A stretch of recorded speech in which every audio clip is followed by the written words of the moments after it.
کہ انہوں نے جو معیار سیٹ کیا ہے گستاخی کا، ان کے روح سے تو قرآن حکیم میں پھر سینکڑوں آیات گستاخی کے اوپر ہی مبنی ہے، نعوذ باللہ من ذالک۔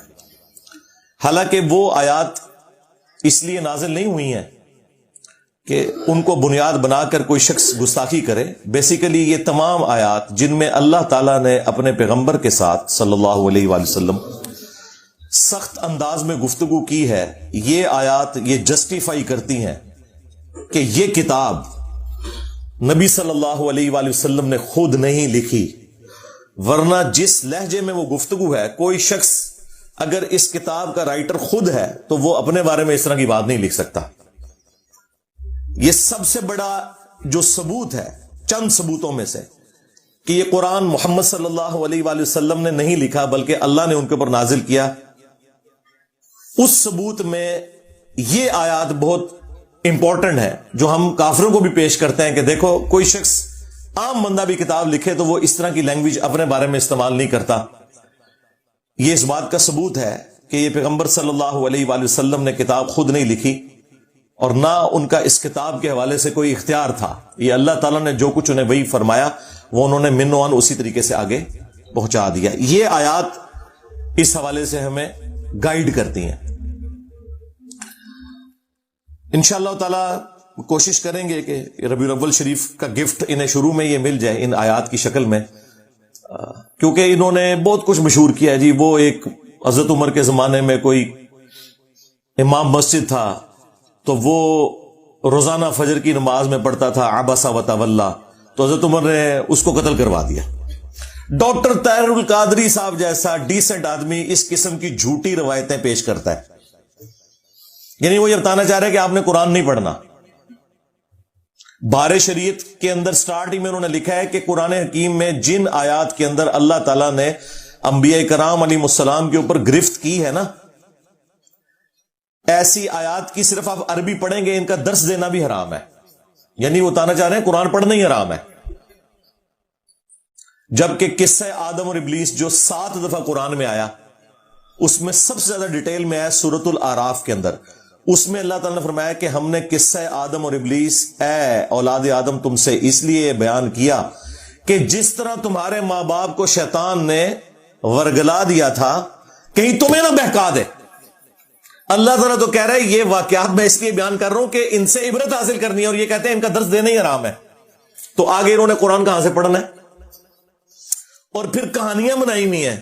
وہ جی ایک دفعہ ایک وہابی کا اور ایک بریلوی کا مناظرہ ہو گیا، اچھا جی کیا ہوا پھر؟ وہ کہتے ہیں جی وہابی پوری رات جو ہے نا وہ نبی علیہ السلام کی تنقیص والی آیات تلاش کرتا رہا، اور لعنت ہے تیرے عقیدے کے اوپر اگر تیرا یہ عقیدہ ہے کہ قرآن میں کوئی آیت ایسی ہے جس میں نبی کی تنقیص ہوئی ہے، ڈوب مر، کہ تجھے یہ پتہ ہی نہیں ہے کہ قرآن جو ہے وہ اللہ کا فرمان ہے اپنی مخلوق کی طرف، نہ کہ پیرلل میں کوئی پیغمبر منی گاڈ ہے کہ جس کی طرف یہ پیغام آیا ہے۔ وہ اسے تنقید سمجھتے ہیں، یعنی اللہ ان سے پوچھ کے بات کرے گا، اپنے پیغمبر سے کرے گا تو۔ اور جو بریلوی تھا وہ پوری رات جو ہے وہ نبی علیہ السلام کی شان تلاش کرتا رہا۔ بھئی نبی علیہ السلام کی شان سے کسے انکار ہے؟ کوئی مسلمان جان بوجھ کے گستاخ رسول ہو سکتا ہے؟ چشتی رسول اللہ پارٹی، ہاں بولا گا تینوں سمجھ آئے گا، کہنا نہیں ساڑھے بابے کس طرح گستاخ ہو سکتے ہیں؟ ہاں تھانوی رسول اللہ کل تک غلط سی، چشتی رسول اللہ کل تک ٹھیک سی، آج غلط ہو گیا میری وجہ نال۔ اوے پہ گیا جی تھوڑے بابے نو، اوے پہ گیا جی، وہ تک ہے کلپ، اوے پہ گیا جی تھوڑے پیواں پیراں نو سر نکلو باہر۔ اسی پھر بھی نوکری ادا کر دے پے، اسی پھر بھی نوکری ادا کر دے پے۔ اوے مرزے دیکھ رہا تھوڑے پیو نے کرنی جانے، نکلو باہر۔ سٹیج پر بیٹھنے والے ہاتھ کھڑا کر کے بتائیں، مجھے بتائیں یہ کام ٹھیک ہے کہ نہیں؟ تماشا کرتے ہو، پھر کہتے ہیں مسلک کا کام نہیں ہوتا، مسلک والوں کو تم خود رگڑتے ہو۔ اور جڑا تواڈے پیواں نو پے گیا ہوں تسی چوپ بیٹھے ہو، ہاں نکلو باہر۔ پہ گیا، بالکل پہ گیا میں، تھوڑی بادشاہی کیتی ہے تساں یہ نا۔ دیکھ لو 1200 سال میں جو عزت انہوں نے کمائی تھی، ان 12 سالوں میں اس طرح ایک نعرہ انہیں لے ڈوبا ہے اللہ کے فضل سے۔ میرے نبی سا ہے ہی کوئی نہیں، تیرے بابے تے شے ہی کوئی نہیں۔ نبی کے جیسا ہے ہی کوئی نہیں، بابے تھے ہی کوئی نہیں، الحمدللہ۔ تو یہ انہوں نے نا ڈکوسلا مچایا ہوا ہے اس قسم کی باتیں، اور یہ میں اس لیے کر رہا ہوں کہ میں خود 31 سال تک بریلوی رہا ہوں۔ یہ ساری کہانیاں ہم نے اللہ کے فضل سے، یا کہہ لیں کہ اللہ کے غضب سے، اپنے علماء سے، اپنے گھر والوں سے، اپنے ماں باپ سے بچپن سے ہی سیکھ لی ہوئی تھی۔ 31 سال تک میں بھی بریلوی رہا ہوں، تو اس لیے ہم سے کوئی بات چھپی بھی نہیں ہے کہ یہ کون کون سی شیطنت ہے جس کے ذریعے یہ حملہ آور ہوتے ہیں مسلمانوں کے عقائد کے اوپر۔ کیونکہ اسی لیے تو ہم نے عرض کیا ہے کہ وہ بھی کیا دن تھے، ہم بھی ایک جن تھے، آج ہم دیو ہیں، جنوں کے بھی پیو ہیں، بلکہ دیو کے بھی پیو ہیں۔ اے دیو بند والا دیو، اے پیو والا نہیں جے، او نہ سمجھیو۔ اے جیسے کہتے ہیں نا کہ استاد روحانی باپ ہوتا ہے، تو یہ روحانی پیو والی بات کر لیں۔ ہاں یہ وہ والی ہے، یہ بگوٹن والی نہیں بات کر رہا میں۔ تو اس لیے قرآن حکیم کے حوالے سے اپنے آپ کو بالکل کلیئر کر لیں، ہمارے پلے اگر کوئی شے ہے نا تو وہ یہی کتاب ہے۔ نبی الاسلام کی وفات کے بعد آپ کا وصی، آپ کا خلیفہ اس امت پر قیامت تک کے لیے جو آپ پیش کر سکتے ہیں وہ اللہ کی کتاب ہے، الحمدللہ۔ کیونکہ نبی الاسلام کے بعد جو شخصیات بھی تھیں وہ بھی دنیا سے چلی گئی ہیں، کسی کو آج پیش نہیں آپ کر سکتے، پیش کر سکتے ہیں تو کتاب و سنت کو۔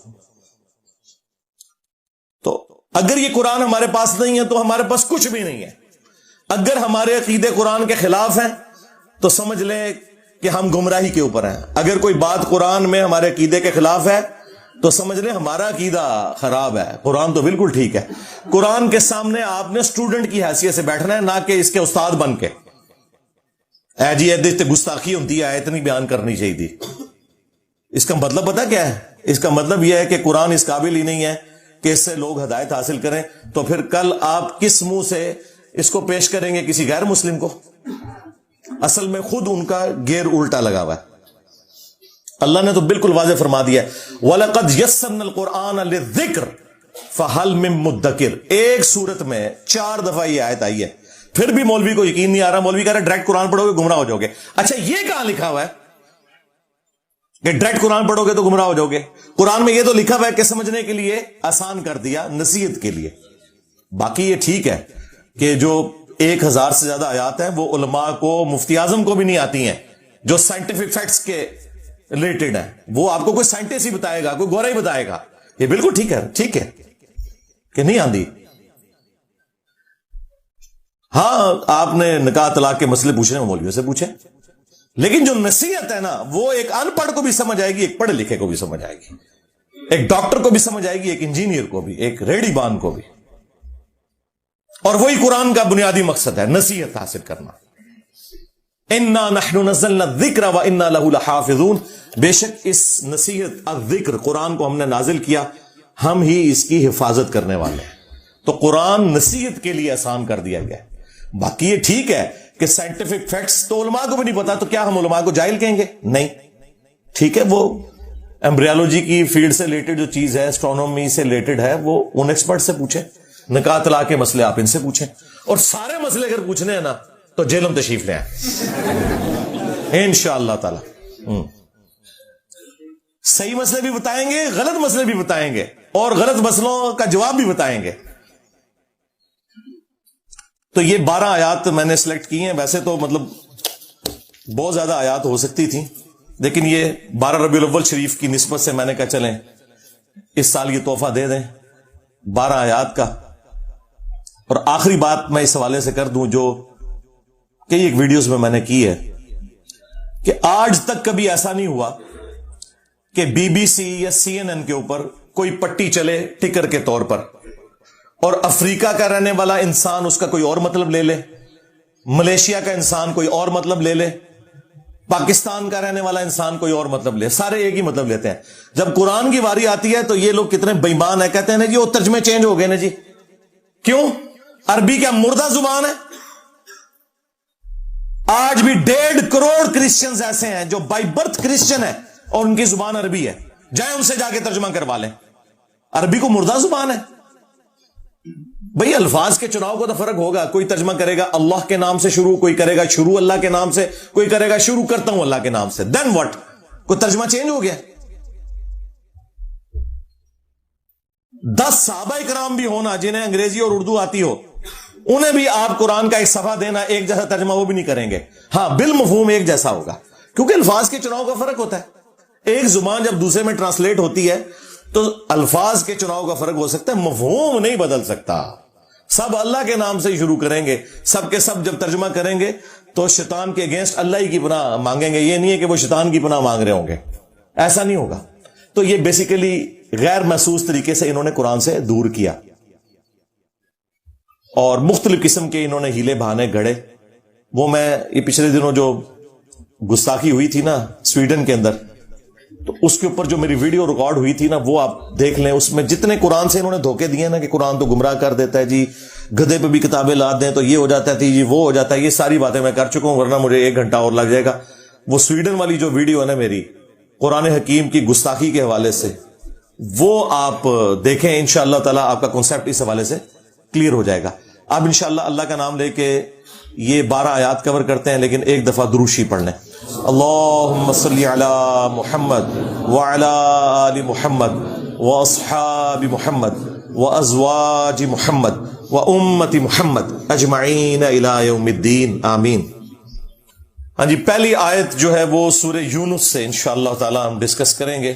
سورت نمبر 10 ہے اور آیت نمبر ہے اس کی 15 اور 16, جو ان کی نظر میں تو شاید گستاخانہ ہو, لیکن یہ عقائد کلیئر کرتے ہیں. اعوذ باللہ من الشیطان الرجیم, بسم اللہ الرحمن الرحیم. وَإِذَا تُتْلَى عَلَيْهِمْ آيَاتُنَا بَيِّنَاتٍ, اور جب ان پر ہماری روشن آیات پڑھی جاتی ہیں, قَالَ الَّذِينَ لَا يَرْجُونَ لِقَاءَنَا, تو وہ لوگ کہ جنہیں یہ امید نہیں ہے کہ انہوں نے مر کے ہمارے پاس آنا ہے, یعنی جو آخرت کو بھلائے بیٹھے ہیں, وہ اس کے جواب میں آیات سن کر کیا کہتے ہیں, ائتی بقرآن غیر ھذا او بدل, اے نبی اس قرآن کے سوا کوئی اور کتاب لے آئیں یا اس قرآن کو بدل دیں آپ. تو بڑی سخت باتیں کرتا ہے. یہ طارق جمیل سٹائل میں کیوں نہیں بولتا, یہ گامدی صاحب کی طرح میٹھا میٹھا کیوں نہیں بولتا. بہت ہارش لینگویج ہے اس کتاب کی. یا تو کوئی اور کتاب لے کے آئے تو ذرا میٹھی میٹھی باتیں کرے, یا اس کے اندر تھوڑی تبدیلی لے کے آیا. اب اس کے جواب میں اللہ تعالیٰ کیا فرما رہے ہیں, قُلْ مَا يَكُونُ لِي أَنْ أُبَدِّلَهُ مِنْ تِلْقَاءِ نَفْسِي, اے نبی تم فرماؤ کہ مجھے تو اس بات کا اختیار ہی نہیں کہ میں اپنی مرضی سے اس کتاب میں کوئی تبدیلی کر سکوں. ان اتبع الا ما یوحى الی, میں تو خود پیروی کرنے والا ہوں جو میری طرف اللہ وحی کرتا ہے. ہوں تسی لکھ کہندے رہو کہ بزرگاں تو قلم اٹھ گیا ہے. اللہ اکبر. اگر یہ نبی کا سٹیٹس ہے تو بابے دشائی کوئی نہیں. بس ہر آیت کے بعد نا آپ لگا لیا کریں بابے دشائی کوئی نہیں. جب نبی الاسلام کا سٹیٹس یہ ہے سرکار, تو باقی لوگ کس تکبر کے اندر مبتلا ہے کہ وہ کہتے ہیں جی شیخ عبد القادر جیلانی نے جناب روح کھو لی. ہاں اندازہ کرو. انی اخاف ان عصیت ربی عذاب یوم عظیم, میں تو خود ڈرتا ہوں اس بات سے کہ اگر میں نے بھی اپنے رب کی نافرمانی کی تو بڑے دن کا عذاب مجھے بھی آ پکڑے گا. ہاں جی, اور یہ آیت قرآن میں 3 دفعہ آئی ہے. یہ سورہ یونس میں آئی ہے, اس کے بعد سورہ الزمر میں بھی ہے, اور سورہ الانعام کے اندر بھی ہے. میرے خیال ہے نبی الاسلام کو اگر آپ سینٹرڈ کرتے ہوئے قرآن پڑھ لینا, جو ڈائریکٹلی اللہ تعالیٰ نے نبی الاسلام کو خطاب کیا ہے, تو آپ کے عقائد بالکل کلیئر ہو جائیں گے. وہ جی اللہ اپنے نبی نو کہہ سکتا ہے, تسی نہیں کہہ سکتے. بھائی ہم کب نبی کو کہہ رہے ہیں, ہم یہ کہہ رہے ہیں کہ اللہ جب اپنے نبی کو یہ بات کر رہا ہے تو تیرے بابے تے شاہی کوئی نہیں, میرا نبی سا ہے ہی کوئی نہیں, تیرے بابے تے شاہی کوئی نہیں. ہم بھی تو یہی نکال رہے ہیں اس میں سے.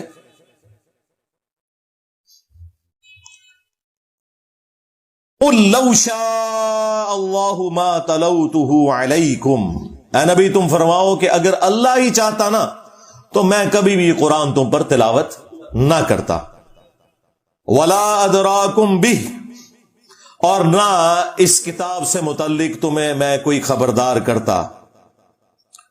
فقد لبثت فیکم عمرا، تو دیکھو میں نے اپنی عمر کا ایک اچھا خاصا حصہ تم میں گزارا ہے. من قبل، اس قرآن کے نزول سے پہلے. افلا تعقلون، کیا تمہیں عقل نہیں ہے؟ یعنی میری اعلان نبوت سے پہلے کی 40 سال کی زندگی اس کے اوپر گواہ ہے کہ میں نے کسی بھی شاعر کی شاگردگی نہیں کی، کسی فلاسفر کے پاس بیٹھا نہیں ہوں، اور اچانک میرے اوپر یہ کلام نازل ہوا ہے جس نے بڑے بڑے شعراء کو مجبور کیا کہ وہ اپنا کلام پھاڑ دیں، اور میرا کردار اس کے اوپر گواہ ہے کہ میں نے کبھی جھوٹ نہیں بولا. تو میں یہ کیسے کہہ سکتا ہوں کہ میں اللہ کا پیغمبر ہوں تو یہ بات میں کوئی جھوٹا کلیم کر رہا ہوں؟ یقیناً میری طرف وہی آئی ہے تو جب ہی میں یہ بات کر رہا ہوں. نبی الاسلام کی اعلان نبوت سے پہلے کی زندگی کو بھی اللہ تعالیٰ نے کفار مکہ سے صادق اور امین کہہ کے منوایا، اور پھر آپ کی زندگی ایک کھلی کتاب کی طرح تھی. لوگ جج کر سکتے تھے کہ نبی الاسلام کی زندگی میں کبھی کوئی ایسا معاملہ نہیں رہا کہ جس کی بنیاد کے اوپر کوئی یہ کلیم کرے کہ نبی الاسلام نے یہ ایکسپرٹیز حاصل کر لی ہے. نہیں، وہ تو سورۃ العنکبوت میں آیا کہ اس قرآن کے نزول سے پہلے نہ تو آپ کتاب سے کوئی چیز پڑھ سکتے تھے، نہ اپنے دائیں ہاتھ سے لکھ سکتے تھے. اگر ایسا ہوتا تو یہ بات کافروں کو شک میں مبتلا کر دیتی کہ یہ کتاب آپ نے خود گھڑ لی ہے. یہ نبی الاسلام کا معجزہ تھا کہ آپ لکھنا پڑھنا نہیں جانتے تھے، ورنہ تو لوگ اعتراض کر سکتے تھے. تو یہ آیات الحمدللہ بالکل عقیدہ کلیئر کرتی ہیں کہ یہ کتاب نبی الاسلام نے خود نہیں لکھی، ورنہ اس طریقے سے گفتگو نہ ہوتی. دوسری آیت سورۃ القصص، سورت نمبر 28، آیت نمبر 86.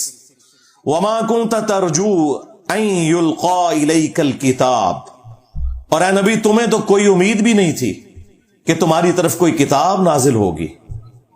یعنی نبی الاسلام اگرچہ پیدائش سے لے کر وفات تک اللہ کے حصار کے اندر تھے، گناہوں سے محفوظ تھے، لیکن جب تک نبی مبعوث نہیں ہوتا نا اسے خود بھی نہیں پتا ہوتا کہ وہ اللہ کا پیغمبر ہے.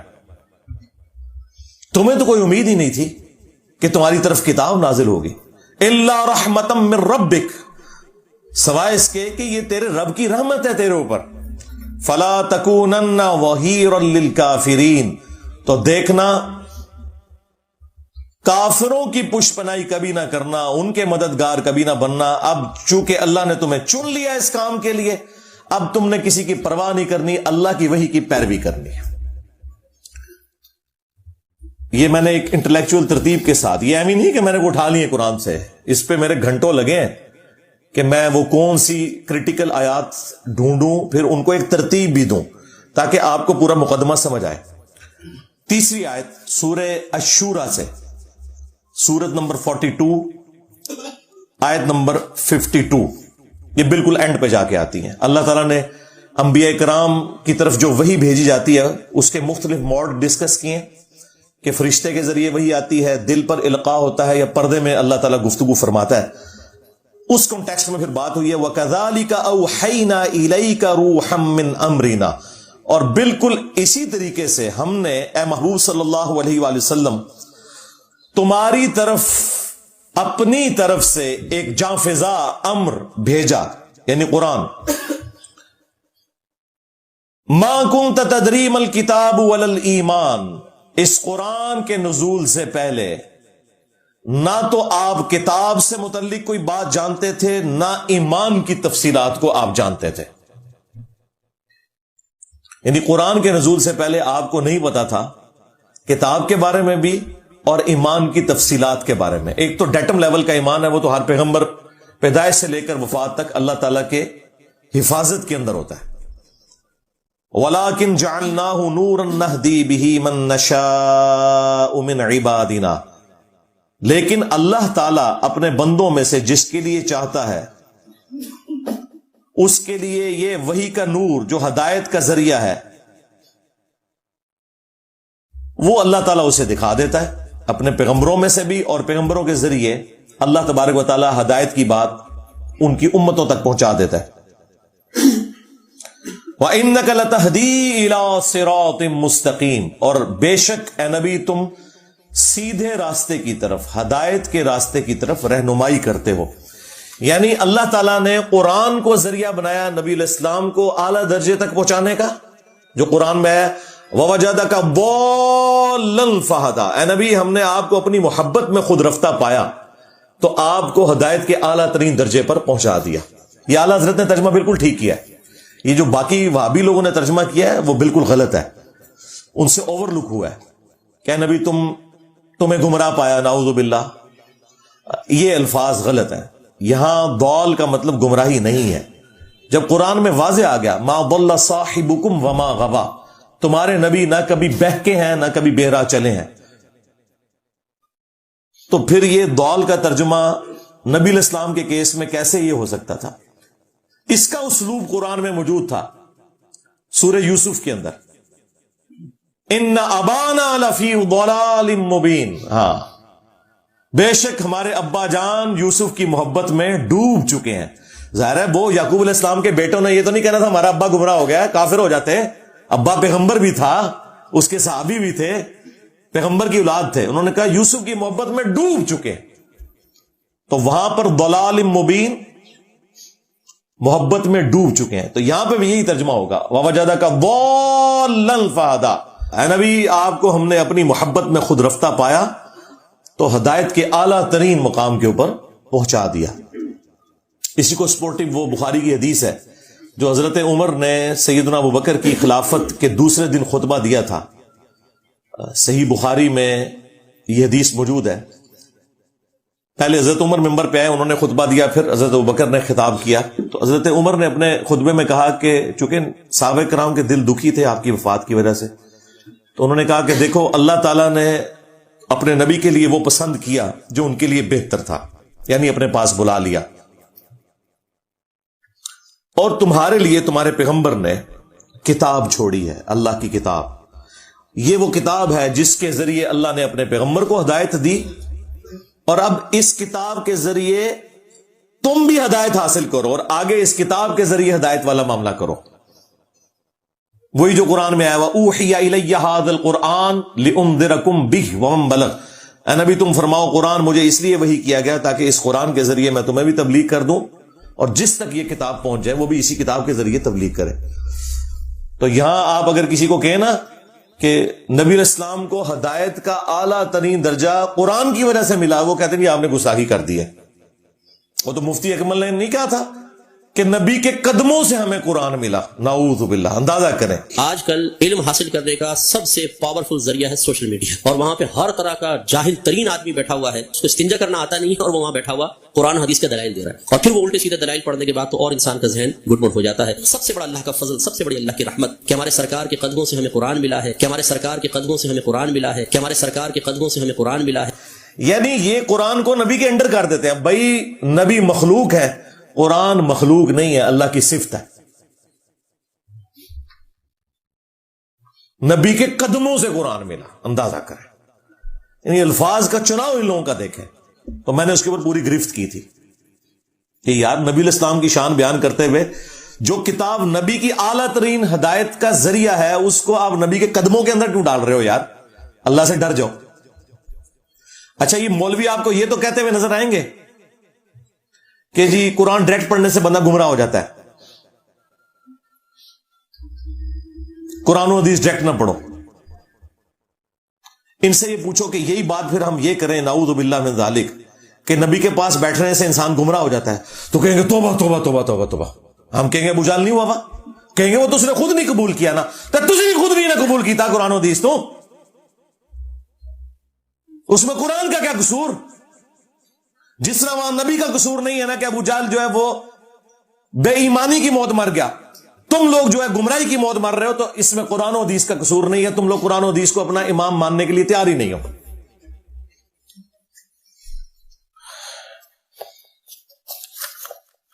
ریفرنس نمبر 4 سورہ سبا کی آیت نمبر 50. یہ بڑی سخت آیت ہے جی، ساری سخت ہے. اس سے آپ کو عقیدہ مزید کلیئر ہوگا.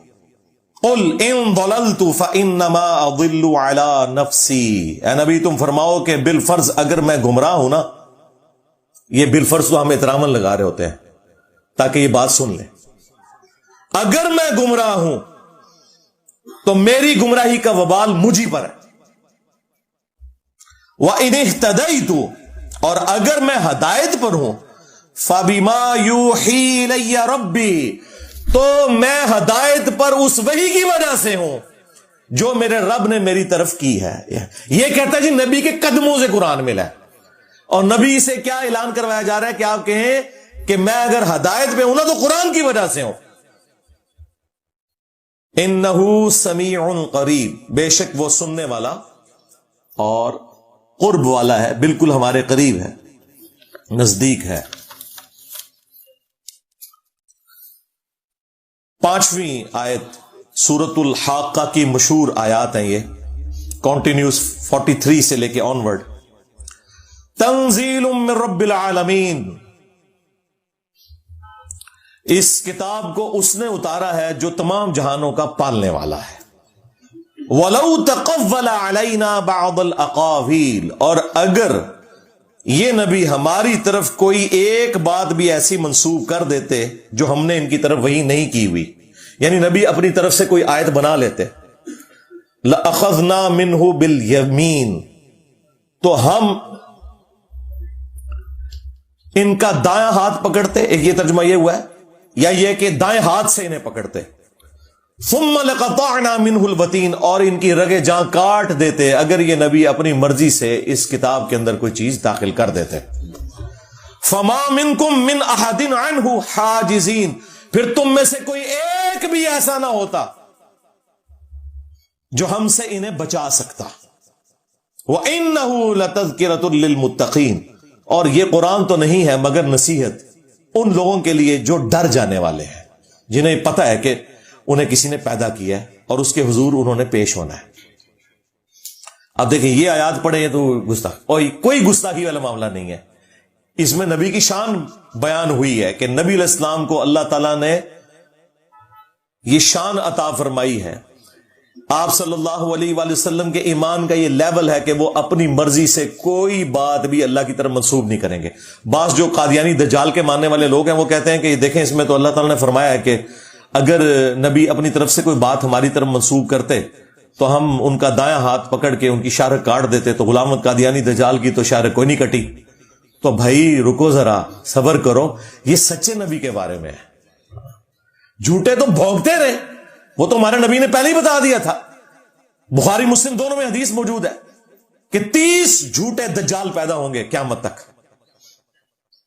اور ابو داؤد ترمذی میں آیا کہ وہ جھوٹے دجال نبی ہونے کا دعویٰ کریں گے، انا خاتم النبیین لا نبی بعدی، یاد رکھنا میں خاتم النبیین ہوں، میرے بعد کوئی نبی نہیں۔ اس کی تفصیل کے لیے میری وہ ویڈیو دیکھ لیں آپ، قادیانیوں کو مسلمان بنانے والی ویڈیو، اس میں نے علمی طریقے سے ان کے ایک ایک وسوسے کا جواب دیا ہے الحمدللہ۔ تو یہ سچے پیغمبر کے بارے میں بات ہے کہ اللہ تعالیٰ اس کی خاص حفاظت فرماتا ہے، وہ اپنی مرضی سے کوئی ایسا معاملہ نہیں کر سکتا۔ وہی بات جو آئی سورۃ النجم میں، وما ينطق عن الهوى ان هو الا وحی یوحى، یہ اپنی خواہش نفس سے کچھ نہیں کہتے، یہ وہ کہتے ہیں جو اللہ تعالیٰ انہیں وحی فرماتا ہے۔ 6 آیت سورۃ الاحقاف، سورت نمبر 46 آیت نمبر 9۔ اب دیکھیں یہ آیات پڑھتے ہوئے بھی ایک مسلمان جب کسی مسلمان کو آیت سناتے ہوئے ڈرے تو آپ سمجھ لیں کہ جس کو آپ آیت سنا رہے ہیں وہ مسلمان کوئی نہیں، صرف پاکستان کے شناختی کارڈ میں مسلمان ہے، ورنہ مسلمان کو ہندو کو آیت سناتے ہوئے نہیں آپ ڈرتے۔ ایک سکھ کو آپ بخاری مسلم سے نماز کا طریقہ رفع الیدین والا رکوع میں جاتے وقت اور رکوع سے اٹھتے وقت بتاتے ہوئے نہیں ڈرتے، لیکن آپ ایک مسلمان کو پگڑی داڑھی والے کو بتاتے ہوئے ڈرتے ہیں، اگو پہ ہی نہ جائے منو۔ تو یار یہ مسلمان ہے، صرف نام کے مسلمان۔ اب یہ آیت سنیں، قل ما کنت بدعا من الرسل، اے نبی تم فرماؤ کہ میں کوئی نیا رسول تو نہیں ہوں، پہلے بھی رسول گزرے، وما ادری ما یفعل بی ولا بکم، مجھے تو خود نہیں پتا کہ میرے ساتھ کیا ہونے والا ہے اور تمہارے ساتھ کیا ہونے والا ہے۔ اب یہ آیات پڑھ کے نا الٹا وہ مذاق اللہ کا اڑاتے ہیں، کہتے ہیں نہیں دیکھیں جی یہ قرآن سے آیتیں پڑھتے ہیں کہ نبی نے کہا کہ مجھے تو خود نہیں پتا میرے ساتھ کیا ہوگا تمہارے ساتھ کیا ہوگا، تو اگر نبی کو نہیں پتا تو اس کا مطلب ہے نبی کو اپنی آخرت کا نہیں پتا، اور لعنت ہے تمہارے عقیدے کے اوپر، آخرت کا ذکر نہیں ہے اس میں۔ بیسیکلی کافر بار بار کہتے تھے کہ تم ہمیں یہ کہتے ہو کہ فلاں نبی نے یہ معجزہ کیا، فلاں نبی نے یہ معجزہ کیا، سورۃ الانبیاء کے سٹارٹ میں آتا ہے، تو تم بھی وہی معجزے کر کے دکھاؤ نا ہمیں۔ بعد میں تو عبد القادر جیلانی نے مردے زندے کرنے ہیں، تم بھی مردہ زندہ کرو نا عیسیٰ ابن مریم کی طرح۔ اور کہانی یہ کوئی نہیں عبد القادر جیلانی نے مردہ زندہ کیتا۔ تو اللہ تعالیٰ نے جواب میں کیا کہا کہ کیا وہ لوگ ایمان لے آئے تھے جو یہ لے آئیں گے؟ سورہ بنی اسرائیل میں 9 معجزات کا ذکر ہے، ان میں سے ایک معجزہ یہ بھی ہے اس کا سونے کا کوئی گھر ہو، یعنی اوپر دیکھے تو سونا، نیچے دیکھے تو سونا، ہاں اس کا باغ ہو جس میں یہ نہریں رواں کر کے بتا دے، یا آسمان پہ چڑھ کے بتائے اور ہمارے سامنے کتاب لے کے نازل ہو، تب اسے نبی مانیں گے۔ اللہ تعالیٰ نے اس کے جواب میں فرمایا کہ اے نبی تم کہہ دو کہ معجزات تو اللہ کے پاس ہے، میں تو انسان ہوں اور اس کا پیغمبر ہوں، ڈر سنانے کے لیے تمہارے پاس آیا ہوں۔ اگر نبی کا یہ سٹیٹس ہے کہ وہ اپنی مرضی سے معجزہ نہیں دکھا سکتا، تو بابے یہ نگاہ مار کے مرید کیسے جلا کے راکھ کر سکتے ہیں؟ سب کہانیاں جھوٹ۔ تو مجھے خود نہیں پتا کہ میرے ساتھ اور تمہارے ساتھ کیا ہوگا۔ مراد یہ کہ یہ اللہ تعالیٰ نے اب میرے ساتھ کیا معاملہ کرنا ہے اس حوالے سے کہ جو تم مجھ سے معجزات ڈیمانڈ کر رہے ہو یہ معجزات مجھے دے گا یا نہیں دے گا، مجھے نہیں پتا۔ اور تمہارے ساتھ کیا کرنا ہے کہ تمہیں ان معجزات کے بغیر ہی ہدایت دینی ہے یا ان معجزات کے ساتھ دینی ہے یا نہیں دینی، یہ مراد ہے اس سے۔ ان اتبع الا ما یوحى الی، میں تو اسی وحی کا پابند ہوں جو اللہ تعالیٰ میری طرف کرتا ہے، میں اسی کی اتباع کرنے والا ہوں۔ وما انا الا نذیر مبین، اور میں تو نہیں ہوں سوائے اس کے کہ کھلا ڈر سنانے والا ہوں کہ تم نے مر کے اپنے رب کے حضور پیش ہونا ہے۔ آخرت کا ڈر سنانے کے لیے اللہ تعالیٰ نے مجھے بھیجا ہے، میری یہ ذمہ داری ہے۔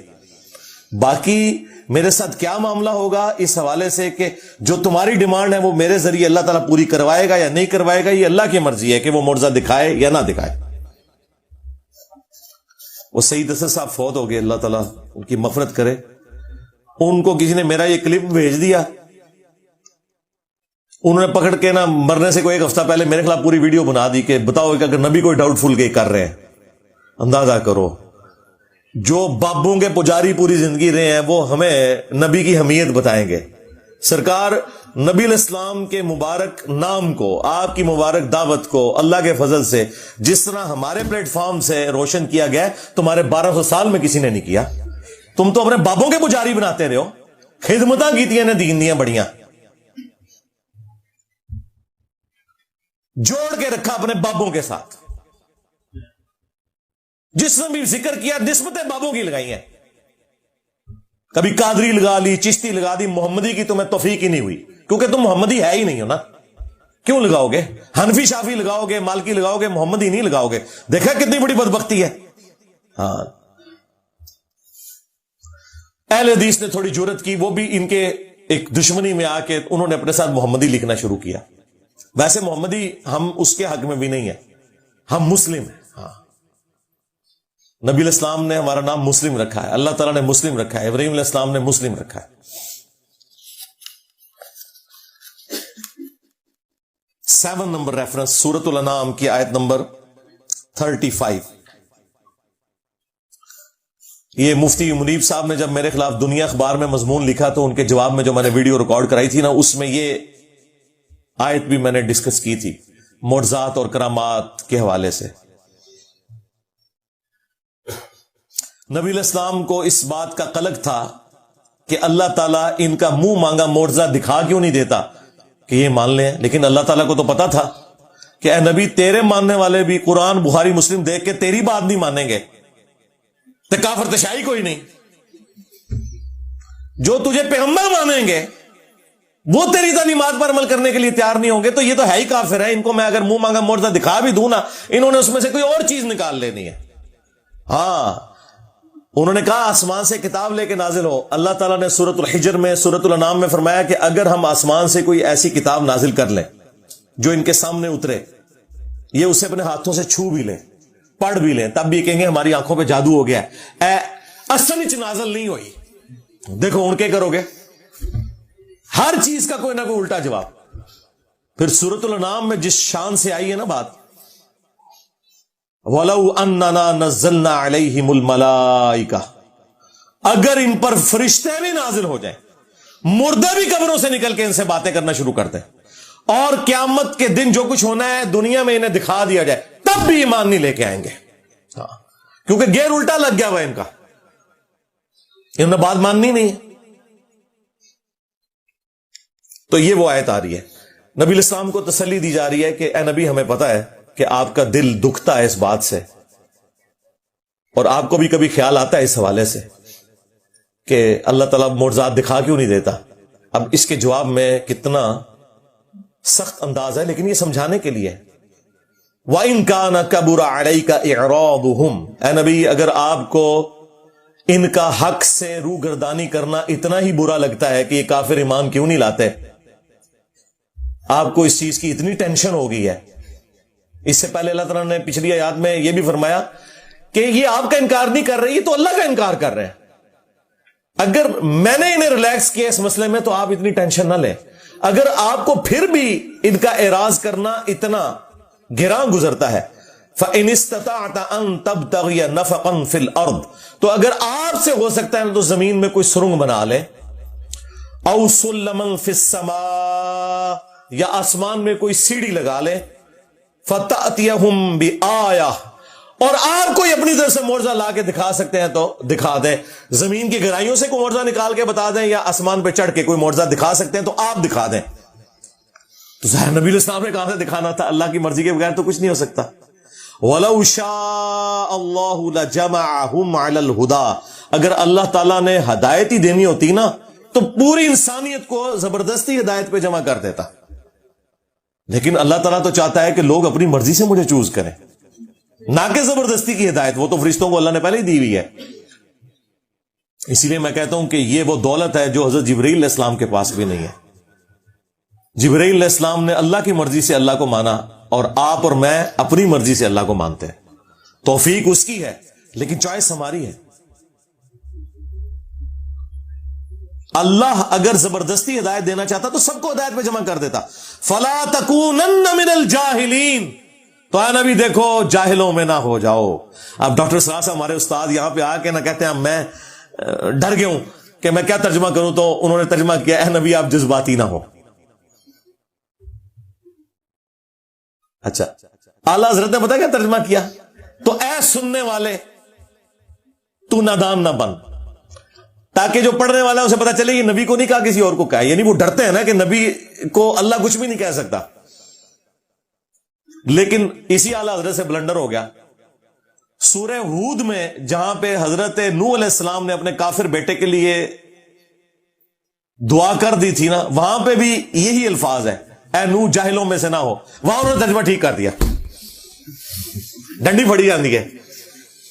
جس طرح شاہداً و مبشراً و نذیرا کا ترجمہ اعلیٰ حضرت نے کیا حاضر و ناظر، لیکن سورہ البقرہ کی آیت نمبر 143 میں وہاں پہ آ گیا تھا کہ یہ امت اگلی امتوں پہ حاضر و ناظر ہے اور نبی اس امت پہ حاضر و ناظر ہے. وہاں انہوں نے ترجمہ صحیح کر دیا کہ یہ امت اگلی امتوں پر گواہ ہے، یعنی قرآن کی وجہ سے، اور نبی اس امت پر گواہ ہے. وہاں ترجمہ ٹھیک کر دیا، ورنہ پوری امت کو حاضر و ناظر ماننا پڑنا تھا.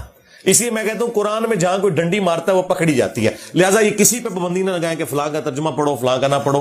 قرآن آپ ٹوٹیلٹی میں پڑھیں گے نا، اللہ تعالیٰ آپ کو کان سے پکڑ کے خود ہدایت کے راستے پہ چلا دے گا. الحمدللہ. 8واں ریفرنس میرے نزدیک قرآن حکیم میں اس سے زیادہ سخت آیات کوئی نہیں ہے. یہ جو اب میں نے، اس لیے میں نے اس کو 8ویں نمبر پہ رکھا تھا. یہاں تک پہنچتے پہنچتے تھوڑا آپ کا ذہن بن جائے، اب آپ کو یہ ہضم ہو جائیں گی آیات.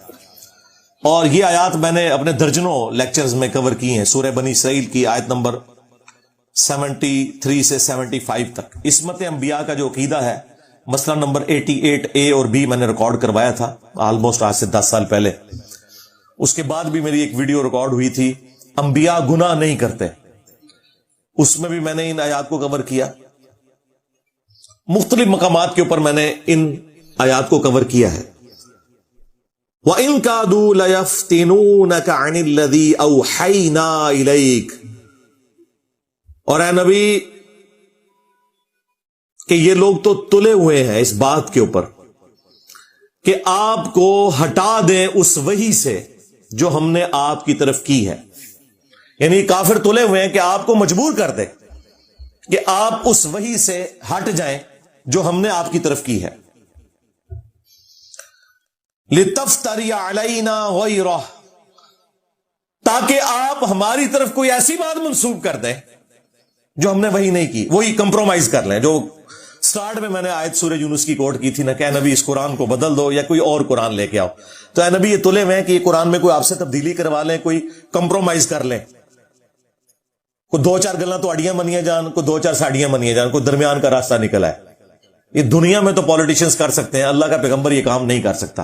یہ تلے ہوئے تھے کہ آپ کو ہٹا دیں اس وحی سے تاکہ آپ اپنی مرضی سے کوئی بات ہماری طرف منسوب کر دیں. وَإِذًا لَاتَّخَذُوكَ خَلِيلًا، اور اگر ایسا ہو جائے تو پھر یہ آپ کو اپنا دوست بنا لیں گے. یہ مولوی بھی ہمیں اپنا دوست ماننے کے لیے تیار ہو جائیں گے اگر ہم قرآن و سنت کو چھوڑ کے ان کے بابوں کو مان لیں. بس ان کی ایک ہی ڈیمانڈ ہے کہ نبی کو چھوڑ دو، ہمارے بابوں کے پیچھے چلو. اور نبی سے ان کی یہ ڈیمانڈ تھی کہ تم ہماری بات مان لو جو اللہ تعالیٰ اتنی سخت، آپ پتہ قرآن تو سیدھی سیدھی بات کرتا ہے، قرآن میں تو کوئی جھول ہی نہیں ہے. قرآن جو بندہ پہلی بار پڑھتا ہے وہ کہتا ہے پتہ نہیں یہ کتاب کون سی ہے. پھر تو بابا آپ نے تعارف ہی کوئی اور کرایا تھا کہ اللہ تعالیٰ کوئی بوڑھی نانی ہے، میں شغل لایا اینڈ تے سارے نو معاف کر دینا ہے. ہاں یہ تو قرآن پڑھو تو پتہ لگتا ہے. یہ جی قرآن رحمت ہی رحمت ہے.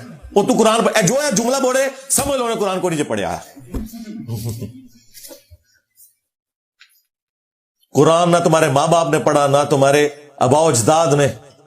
اور کانفیڈنس لیول جی اسی تے آج تک گل سنی نہیں. یہ پتہ نہیں کتوں آیتاں کڈیاں نے جناب، اتوں ہی کڈیاں جتوں آئیاں نے، یہ مکے مدینے تو آئیاں نے. تو یہ آپ کو اپنا دوست بنا لیں. وَلَوْلَا أَن ثَبَّتْنَاكَ، اور اے نبی اگر ہم آپ کو ثابت قدم نہ رکھتے، لَقَدْ كِدْتَ تَرْكَنُ إِلَيْهِمْ شَيْئًا قَلِيلًا، تو بے شک آپ بھی تھوڑا بہت ان کی طرف جھک ہی جاتے اگر ہم آپ کو نہ تھام لیتے. جی یوسف علیہ السلام کے لیے نہیں آیا کہ اس عورت نے یوسف کا قصد کیا، یوسف بھی کر لیتا اگر اپنے رب کی برہان نہ دیکھتا، کر لیتا یوسف بھی. اللہ نے بچا لیا کیونکہ وہ اللہ کے مخلص بندے تھے، چنے ہوئے. ہم مخلص بننے کی کوشش کرتے ہیں، یعنی اپنا اخلاص اللہ کے لیے شو کرتے ہیں. انبیاء مخلص ہوتے ہیں زبر کے ساتھ، چنے ہوئے. تو آپ بھی تھوڑا سا ان کی طرف جھک ہی جاتے. اور اگر خدا نہ خواستہ ایسا ہوتا، اذا لأذقناك ضعف الحیات وضعف الممات، اگر ایسا ہوتا تو ہم آپ کو دنیا میں بھی اپنے عذاب کا دگنا مزہ چکھاتے اور موت کے بعد بھی دگنا مزہ چکھاتے. ثم لا تجدوا لك علينا نصيرا، اور پھر آپ ہمارے مقابلے پر کسی کو اپنا مددگار نہ پاتے. اب یہ آیات اس لیے ہیں تاکہ زور پیدا کیا جائے کہ یہ قرآن نبی علیہ السلام نے خود نہیں لکھا، ورنہ اپنے بارے میں کوئی یہ لینگویج استعمال کرے گا. یہ آیات آج ہمارے پاس ثبوت ہے کہ نبی علیہ السلام نے یہ کتاب خود نہیں لکھی، اور ان ظالموں نے انہی آیات کے اوپر بندی لگا دی تاکہ آپ کسی غیر مسلم کو اسلام کی دعوت دے ہی نہ سکیں.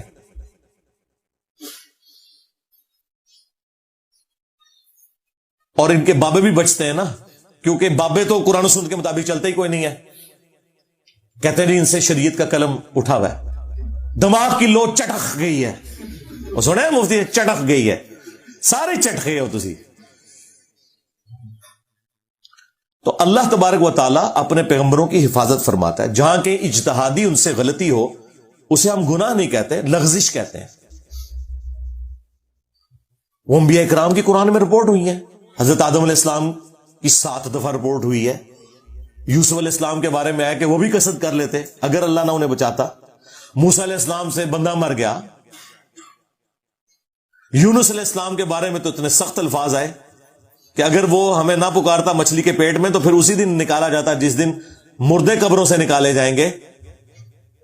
ظاہر ہے یہ سب کچھ ہوا نا. ہمارے نبی علیہ السلام کے بارے میں بھی سورہ آل عمران میں آیا لیس لک من الامر شیء، اے نبی آپ کو کوئی اختیار نہیں ہے. حضور کی زبان سے بددعا نکل گئی تھی کافروں کے لیے، لیکن دیکھیں پھر اللہ تعالیٰ نے جس کے لیے بددعا نکلی اسی کے لیے اسی مبارک زبان سے سیف اللہ کا لقب خالد بن ولید کے لیے، جن کی وجہ سے نبی علیہ السلام کے 4 دانت شہید ہوئے. بخاری مسلم میں آتا ہے. منافقین کے بہانے سن کے جانے دیا قرآن میں، اے نبی اللہ آپ کو معاف کرے، آپ نے ایسا کیوں کیا؟ سورہ توبہ میں منافقین کا جنازہ پڑھا دیا. کہا کہ آندہ نہیں جنازہ پڑھانا، نہ کسی کی قبر پہ کھڑا ہونا ہے، اور 70 دفعہ بھی مغفرت کی دعا کرو گے ہم قبول نہیں کریں گے. اس طرح کے کئی واقعات ہیں. پھر جو غزوہ بدر کے قیدیوں کے بارے میں تو اتنی سخت آیات سورۃ الانفال میں کہ اگر وہ پہلے آیت نازل نہ ہوئی ہوتی جس سے تم لوگوں نے اجتہاد کیا ہے تو تمہیں عذاب دیا جاتا. تم نے بدر کے قیدی چھوڑ کیوں دیے؟ فتنہ تو ختم ہی نہیں ہوا. پھر عبس وتولی کی آیات جو نازل ہوئی عبداللہ ابن ام مکتوم کے حوالے سے، تو اللہ تعالیٰ اپنے پیغمبروں پر گرفت فرماتا ہے اگر ان سے کہیں اجتہادی غلطی ہو جو گناہ نہیں ہوتے اس کی اصلاح فرما دیتا ہے. چونکہ اصلاح ہو جاتی ہے اس لیے ہم کہتے ہیں کہ پیغمبر معصوم ہے، کہ اگر کہیں مس ہینڈلنگ ہوئی تھی گناہ کے زمرے میں نہیں، غلطی کے زمرے میں، لغزش کے زمرے میں، تو اللہ تعالیٰ اس کی ریمیڈی فرما دیتا ہے. At the end of the day جب پیغمبر دنیا سے جاتے ہیں تو ہر چیز بالکل صاف ستھری دے کے امت کو جاتے ہیں. لیکن نبی کے بعد کوئی شخص یہ دعویٰ نہیں کر سکتا کہ اس کے پاس کوئی وحی آئی ہوئی ہے اور وہ غلطی کرے گا تو اس کی غلطی کی نشاندہی جو ہے وہ اللہ تعالیٰ کرے گا. نہیں، وہ ہم قرآن و سنت کی روشنی میں ہی کریں گے. یہ فرق ہے. اب یہ عصمت انبیاء کا ٹاپک ایسا ہے کہ یہ صرف اس آیت پہ میں 2-3 گھنٹے بھی بولوں نا تو کم ہے، لیکن چونکہ میں نے ٹاپک کور کرنا ہے اس لیے میں اسے یہیں پہ چھوڑتا ہوں. آپ میری وہ ویڈیوز دیکھ لیجئے گا. 9th ریفرنس سورۃ القصص کی آیت نمبر 56، انک لا تہدی من احببت ولکن اللہ یہدی من یشاء. اے نبی بے شک جس سے تم محبت کرتے ہو تم اسے ہدایت نہیں دے سکتے، اللہ جسے چاہتا ہے ہدایت دیتا ہے. وَهُوَ أَعْلَمُ بِالْمُهْتَدِينَ، اور وہ بہتر جانتا ہے کہ کسے ہدایت دینی ہے. نبی علیہ السلام کی تو یہی خواہش تھی کہ سارے لوگ ہی کلمہ پڑھ لیں. آپ کی خواہش اگر پوری ہوتی تو ابو لہب بغیر کلمے کے دنیا سے نہ جاتا. آپ کا چچا تھا، لیکن اس کے خلاف پوری سورت نازل ہو گئی. تو اللہ تعالیٰ فرما رہا ہے کہ جس سے تم محبت کرتے ہو تم اسے ہدایت نہیں دے سکتے، اللہ جسے چاہتا ہے ہدایت دیتا ہے. اور یہ کوئی ظلم والا معاملہ بھی نہیں کہ اللہ تعالیٰ جان بوجھ کے گمراہ رکھتا ہے، نہیں. والذین جاہدوا فینا لنہدینہم سبلنا، جو لوگ ہماری راہ میں کوشش کریں گے ان کے لیے ہدایت ہوگی. جو آنکھیں بند کر کے لیٹا ہوا ہے، مکار اٹھنا ہی نہیں چاہتا، اس کو نبی بھی نہیں اٹھائے گا، نہ اللہ تعالیٰ اسے زبردستی اٹھا کے ہدایت دے گا. ہاں جو سویا ہوا تھا اسے نبی جھنجھوڑے گا، اگر نہ اٹھا نبی کی دعا کی برکت سے اللہ تعالیٰ اسے اٹھا دے گا. لیکن جو آنکھیں بند کر کے لیٹا ہوا ہے وہ تو پہلے ہی جاگ رہا ہے، وہ مکاری کر رہا ہے علماء یہود کی طرح، اسے کبھی بھی ہدایت نہیں ملے گی. 10th نمبر ریفرنس، یہ وہ آیت ہے جس کے بارے میں نے کہا تھا کہ آپ کسی بھی پاکستان کے چوک میں یہ آیت اگر تلاوت کر دیں ترجمے کے ساتھ، بھلے آپ اعلیٰ حضرت کا ہی ترجمہ پڑھ دیں، تو آپ کا غیبانہ نماز جنازہ ہمیں پڑھنا پڑ جائے گا. اتنا حوصلہ ہی نہیں کہ یہ آیت کوئی سن سکے. سورۃ الاعراف آیت نمبر 188. اگر نبی علیہ السلام کا یہ سٹیٹس ہے تو بابت شیء کوئی نہیں. قل لا املک لنفسی نفعا ولا ضرا، اے نبی تم فرماؤ میں تو اپنی جان کے لیے بھی کسی بھی نفع اور نقصان کا مالک نہیں ہوں، الا ما شاء اللہ، مگر جو اللہ چاہے. اب اس کو اسی آیت میں پھر کھولا گیا کہ اس سے مراد کیا ہے نفع نقصان کا مالک نہیں ہو. وَلَوْ كُنْتُ أَعْلَمُ الْغَيْبِ، اگر میں خود سے غائب جان لیتا، مجھے پتا چل جاتا کہ مستقبل میں کیا ہونے والا ہے، لَاسْتَكْثَرْتُ مِنَ الْخَيْرِ، تو میں خیر کثیر جمع کر لیتا. وَمَا مَسَّنِيَ السُّوءُ،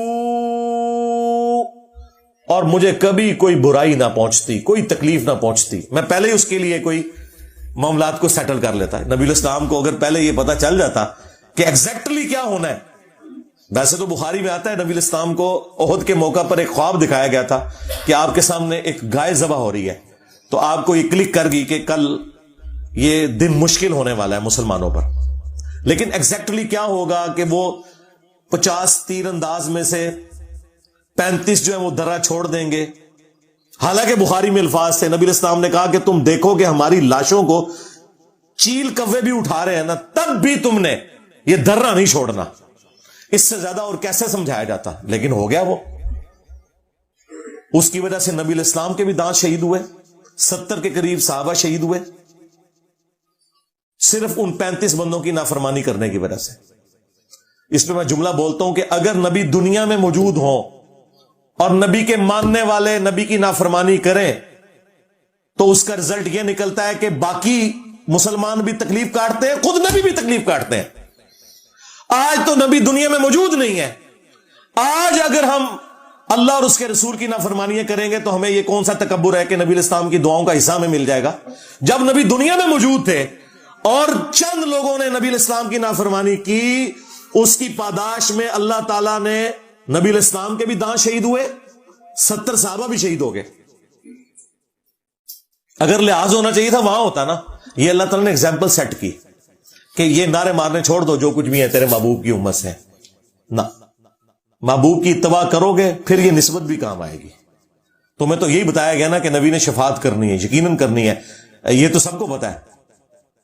لیکن جو شکایت لگانی ہے، وقال الرسول یا رب ان قوم اتخذوا هذا القرآن مہجورا، نبی شکایت کریں گے کہ میری امت نے قرآن کو پیٹ کے پیچھے ڈال دیا تھا. سورۃ الفرقان سورت نمبر 25 آیت نمبر 30. یہ نہیں آپ کو بتایا گیا. ان انا الا نذیر وبشیر لقوم یؤمنون، میں تو نہیں ہوں مگر ڈر سنانے والا اور خوشخبری دینے والا ان لوگوں کے لیے جو بات ماننا چاہیں، جو ایمان لانا چاہیں.